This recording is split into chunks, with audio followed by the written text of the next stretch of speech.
How is everybody? I am frazzled because we are doing some traveling. The pandemic was a time of no travel. I used to travel constantly, and then it did happen, the pandemic, and we did not travel, right? And slowly, since the pandemic, I've started traveling again, but not very much until now. Now it's becoming a big overseas year. Rose folks are in Australia. We're going to see them. We've got, I got invited to speak in Europe. We're going to Africa, all the things. We're going all over all the oceans. And I find myself in a deep and meditative freak out because here's the thing. My comfort zone shrank when I was not traveling. Because I'm not one of those, I'm going to travel all my life. It doesn't matter what they do to me. I'm not one of those people. I always was a bit nervous about travel. I like to, as I'm a homebody, I like to stay doing the things that I'm used to doing. But I realized when I was 14 years old that every single day I should do something that scared me, at least a little, or I would literally end up living in a box under the bed somewhere. So I learned at that age that there are 3 zones to life, and we've talked about this before. In one zone, the center, we are comfortable. It's fine. That is our comfort zone. Outside the comfort zone is what's called the learning zone. That's where you're having to push yourself and make new connections in your brain and create new experiences and learn to cope with them. Ro, could you come check it says my live video has ended on Facebook. See, we're out of our comfort zone here. We're into the learning zone. Now, outside of that, if you think of it like a bullseye, is the panic zone. I'm calling it the panic zone. I'm there. Rose says she is there. She's fully in the panic zone. So we've got a representation of, the dog is in the comfort zone because he doesn't know. I'm in the learning zone because I'm here doing this. And Ro is in the panic zone trying to fix Facebook even as I speak. So my point is, 2 of those zones will shrink your life. And only one will make it grow bigger and richer, okay? So the comfort zone will shrink your life, but so will the panic zone, right? So if I stay and never ever travel again, not only will I be afraid to travel, but I'll gradually be afraid to go to, during the pandemic, I barely went to the store. So it became kind of an adventure to go to the store or have to go to the post office. How do I even do that? I don't even remember how that works. So your comfort zone, if you stay in it all the time, will shrink and your life will get very tiny. But if you say, I'm just going to throw myself into the fire, I'm going to go do things that are incredibly hard and scary, like I'm going to write an entire memoir on Facebook and just post it for the world to see and let the haters be haters, and you're not ready for that, what will happen is that you'll be so traumatized that you'll snap back to the comfort zone, and your brain will learn that challenge is devastating and you mustn't do it. So you have to stay in the middle zone, the learning zone, the middle way, as the Buddha called it. I suppose that's part of what he meant when he said the middle way. And so if you push yourself a little out of your comfort zone, but not into the panic zone, what happens is you do something that's a little bit scary every day, and then it becomes less scary. You have to repeatedly do it so your amygdala can just relax with it. So you have to go into the learning zone a little bit outside your comfort zone and then relax. If you keep going and you exhaust yourself, or you become truly terrified, or something genuinely bad happens, there will be trauma. You'll snap back to an even tighter grip in the comfort zone, and it will be even harder to go into the learning zone. So that's all very well. It's like I thought, I'll just tell them all to do that. And then I thought, but you know what? Life does that for us, and it doesn't always obey the rules that I have just set forth. Can you imagine? It's so shocking. Life will take you out of your comfort zone and push you into a learning zone more often than it will shove you into your comfort zone. I mean, the pandemic was a really odd circumstance, and sometimes we're held in like that. But even then, we were terrified, right? We were learning in a whole new way. So going through the learning zone is great, and life will take you there, but sometimes life will push you beyond. Often, life will push you beyond the learning zone into the panic zone, and that will make your life smaller. So what do you do? What do you do when life has pushed you as far as your learning zone will go, and you really, really need to get back into the middle of the middle way without retreating all the way to your comfort zone, which will again slow or shrink your life. So going out and coming back shrinks your life. Going out a little and staying until your amygdala calms down, that's what grows your life. So how do you pull back from the panic zone when it looms? This is the question I've been asking myself as we get ready to travel, not only overseas, but with a 2-year-old who is basically like a cannonball with legs and a very, very strong set of opinions. And in fact, Ro came in a couple of days ago, and Lila, excited by all the commotion, decided not to take naps anymore. And naps were our one time to get things done, to record podcasts, to do our work, to write things. And Ro came into my room while I was working away, and she just looked at me and she said, she's not napping. She has to nap. If she doesn't nap, we are well and truly screwed. And we both nearly went into the panic zone because we have a very, very small learning zone. Other people have harder things to deal with than the baby isn't napping right now. That was enough to take us right to the edge of panic.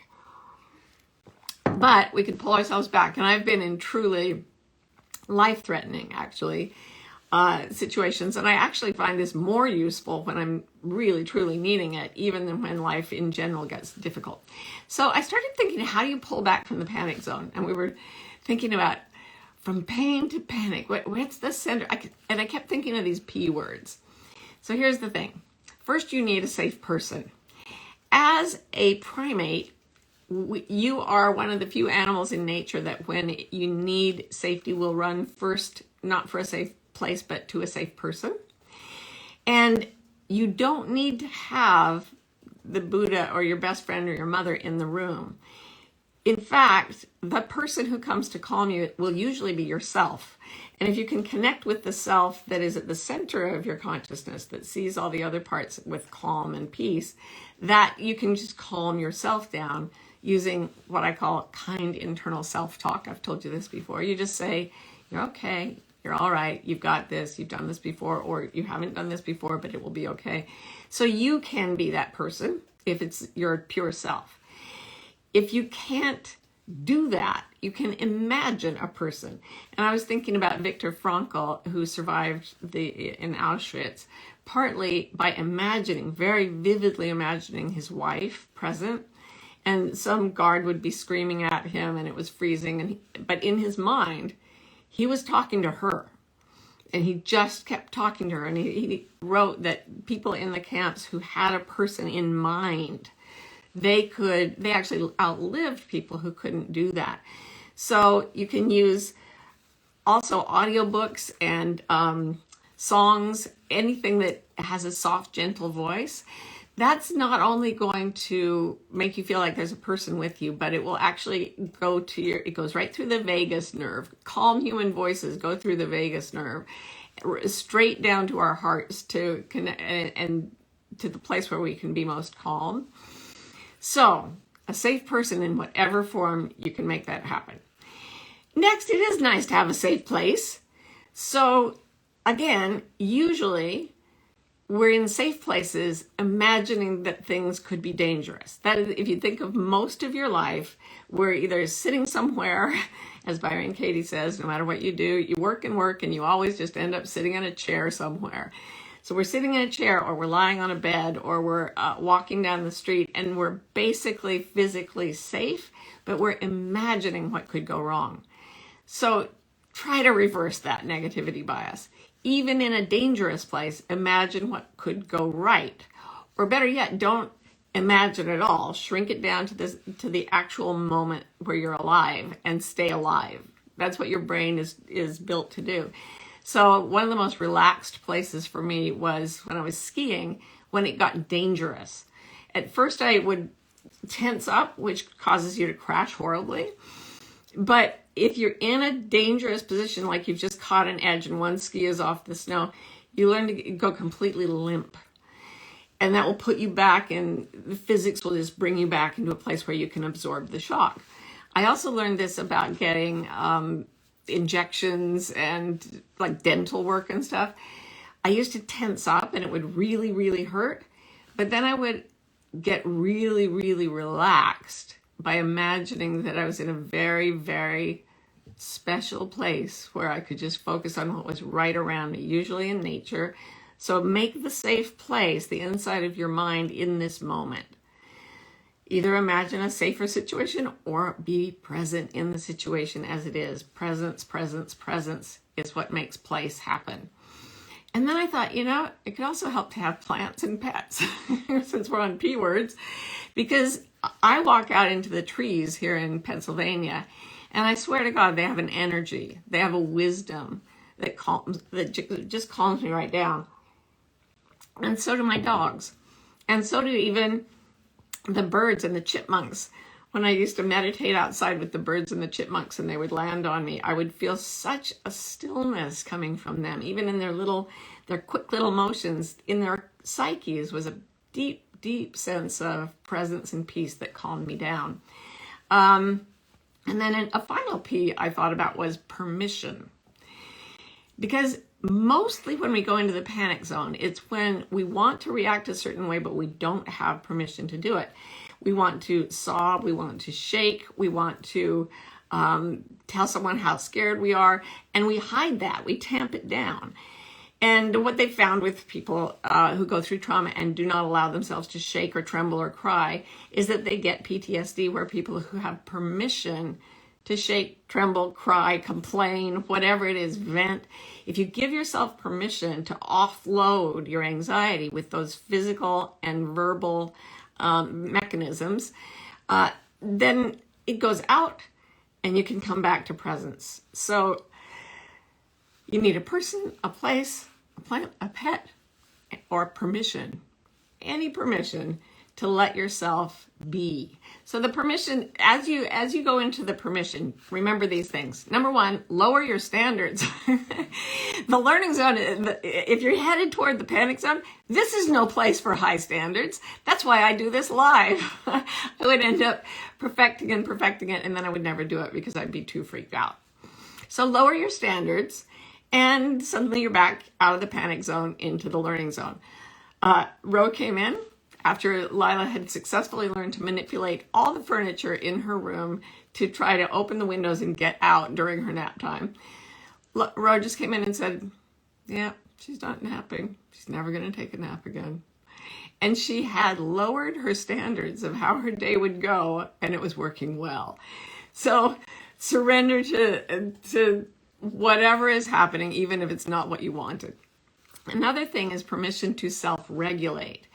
A person with autism was telling me, or I think they prefer to be called an autistic person, that they finally gave themselves permission to do what they call stimming.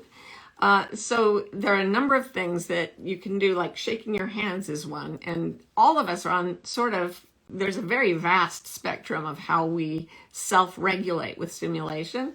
But things like pacing can work. Anything rhythmic music. Some people prefer to move. Others of us prefer to hunker down and be very still, but watch something getting done in a very soothing manner. My favorite, I'm not kidding, watching people mix paint online. There's this joke about watching paint dry is the most boring thing in the world. I find it fascinating. So you can go and find, there's also a man who makes pancakes that it's just so relaxing to watch him. Find something online that allows you to self-regulate your emotions back from panic into learning. Finally, space out. Give yourself permission to be really spacey. Okay, you've been told to pay sharp attention and be on the ball. Keep your eye on the ball and keep it going. If you're in danger, this is the time you really need to pay attention. Sharply. No. If you're going to the edge of the learning zone and you're starting to panic, you want to broaden and soften your attention. So literally look at the whole scene as if everything in it is equal, and let your eyes go soft. And this will cause your brain to come over from the left hemisphere where it's wrapped up in anxiety, over into the right hemisphere where attention is very broad and connected and everything is softer. And that little thing, other people will tell you, what are you doing? You're supposed to be paying sharp attention. You're almost in danger. No, that's the time not to sharpen, but to soften your attention. And if you do this, you have that little journey that I've talked about so often. You go from surrender, in the place of permission, you go to surrender. From surrender, you can get to acceptance, the way Ro did with Lila's nap, or lack thereof. From acceptance, you can come into peace. That's all right. It's okay that I'm here at the edge of my learning zone, and I'm kind of scared. Once you get to acceptance, you get to peace. And peace is, did I just say that? I don't know if I repeated that. Anyway, once you get to peace, oh, that's a nice place. You can sit there right in the middle of chaos and be really quite still. And from there, you can go to gratitude, which is gratitude for the little space of peace, which will make you feel so good when you've been almost at the edge of the panic zone. And from gratitude, you go to appreciation. Like, wow, I am crushing this. This is awesome. And from appreciation, you can get to joy. And that's where we always want to be. And that is where I am going today as I look at your questions, which always puts me in a wonderful mood. Okay, Donna, what if the panic zone is a place that motivates you to get stuff done? How do we allow ourselves to see the benefit of the learning zone while I also not trying to soothe with the comfort zone? In the comfort zone, you'll get bored eventually and you'll want to take an adventure, or life will hand you an adventure and then you won't have a choice. That's the nice thing about it. The panic zone is never motivating. That's like saying, okay, I am going to punch you squarely in the nose every time you clean your living room. Isn't that motivating? Doesn't that just make you want to get going? No, it does not. It puts you back in the comfort zone. So you don't say, if I don't do this, I'll go into a horrible panic and terrible things will happen. It is the opposite of motivation. What you do is you say, I'm going to stay in the learning zone and I'm going to give myself permission to be with people who call me, even in my imagination, in places that call me, with plants and animals and all the things that reset my system, that re-regulate my system. If you do that, that's motivation. That calm, easy space. Watching the paint mixing online as a reward really, really motivates me. I'm just grateful people put it online. Tracy says, wonder brings you into the learning zone too, right? Oh, that's a good way to go, right? Like, I remember once, maybe I shouldn't admit this. It's over and I'm old. I was in Africa once, South Africa, at Londolozi, and it was nighttime. And right outside my door, which was a screen door, I heard something rustling and rustling and rustling and rustling. And it just went on. And I got out of bed and I went over to the window. I looked up and this gigantic bull elephant was standing right there munching on some leaves. And I went, oh, like, they're dangerous animals. Don't do this. I went into awe instead of fear. And I didn't really value my life that much more highly than I valued the elephant. So there came a moment when I left my comfort zone. I just slid open the door and went and stood by him, like literally close enough to touch him.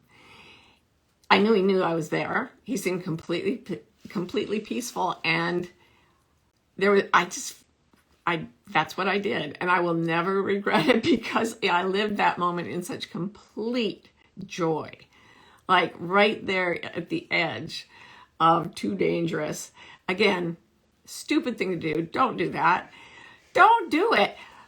But wonder will take you into the learning zone, and when it takes you into a place that you can look back on later and go, wow, I probably shouldn't have done that, but it was pure wonder that took me there. Wonder is a very good motivation. Yay. So Nan says, let's give it up for getting in nature for a while. Lately digging in the dirt, planting, etc., especially before making any decisions or opening my pie hole. Thank you, Nan. That's a very good set of instructions for how to stay in the learning zone and calm and relaxed while also doing a task that makes you grow and it makes things grow. Fabulous way to go out and stay in the learning zone. Jessica says, do you have a method of how to do this in a public setting? Can we do a little exercise internal without having to excuse ourselves to a quiet place? Absolutely. Crowds and crowded places are very overstimulating to most of us. So you might get to the edge of your panic zone in a crowd. That's what agoraphobia, is all about. It means fear of the marketplace, but actually it's fear of crowded spaces is usually the first way it manifests. So the way I always bring myself back from the panic zone in a crowded space is that I pull my attention inward. And I imagine almost that my vision is going inward and down. So I'm focusing on my own center of gravity, like my solar plexus. And usually the eyes go to about 3/4 and I look at something that's right in front of me and then I broaden my attention. So you can do it right now.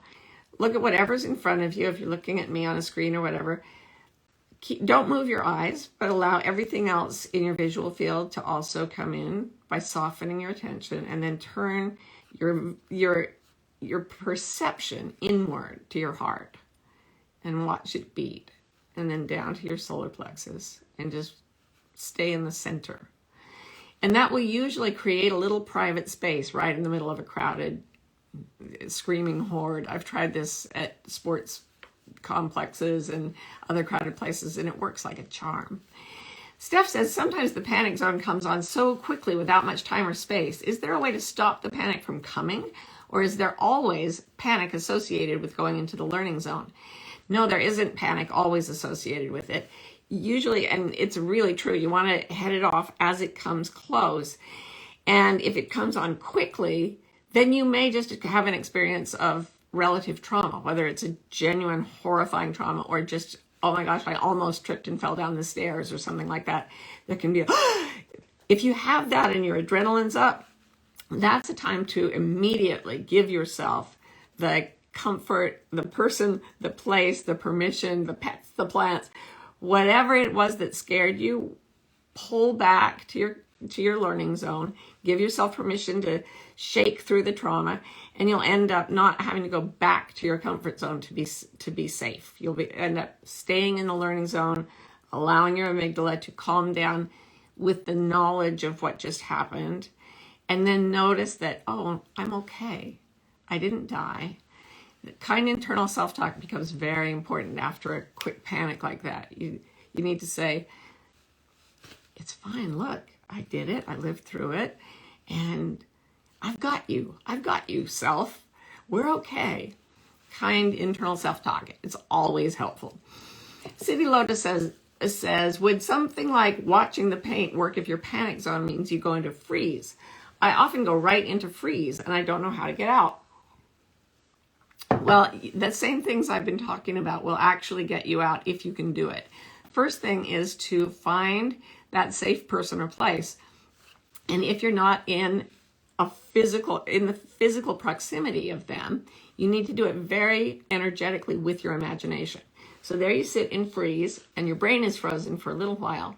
But if you start to breathe and relax, lower your breathing, then you can say, oh, okay, now I'm going to imagine the safest person in the world is with me. I'm going to imagine that the Buddha or Jesus is right here with me, and I'm going to get really, really into my visualization, and I'm going to imagine that I am in a very safe place, and I am going to give myself permission now to come out of the freeze by shaking and crying, and all those things will help pull you back from the freeze into the learning zone. Gail says, I often think I should be able to handle more than I actually can, and I find myself in panic zones when I was shooting for the learning zone. Any advice? Yeah, that's great. You need to hit things a little bit with your car to find out exactly where the bumpers are, but you go slowly. That's the point. If you hit it at 100 miles an hour, you could die. If you hit it at 1 mile an hour, you won't even dent your car. You'll just learn how big it is. So always like edge out if you can. And if you find that you've jumped off a cliff and now you're stuck with a panic zone situation, use these instructions. Go to the P's, the safe person, the safe place, the safe pet, the safe plant, anything, and give yourself permission to freak out all the way back into the learning zone and stay there with the experience to allow your brain to say, that happened, but it's okay. That did happen, but I'm not back in my comfort zone. I'm here in the learning zone and I'm okay. I'm still safe. Finally, Rick says, I'm learning how to quickly shift from fear to that space between my eyes to find peace whenever I need it. Practicing this is helping me a lot. Thank you, Rick. That takes us right into the final minutes of our gathering room where we always do the space meditation. And when I said one of the things we need permission to do is to space out, part of it can be by broadening attention, but this method that we're using every time we meet now is even better. And that is, for those of you who haven't been with us before, we think about imagining the empty space in the atoms and molecules in parts of our own bodies. So the first prompt, the most powerful question they've found is, let's do it together now. Can I imagine the distance between my eyes? This will take you right back to the learning zone. Can I imagine the distance between the top of my head and my heart? Can I imagine the space inside my chest? Can I feel the stillness under all the activity of my body and whatever's around me? Can I hear the silence under every sound?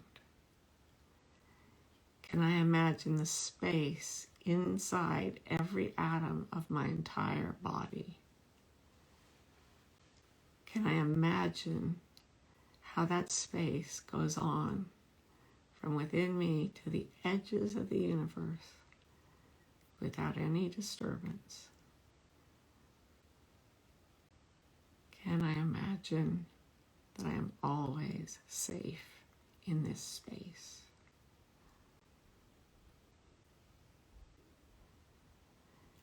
Well, I certainly feel that every time we do it.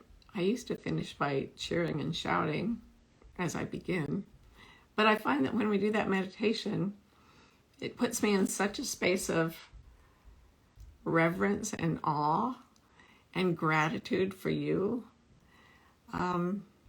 It's just, I become quiet. So I will be back broadcasting again in a few weeks.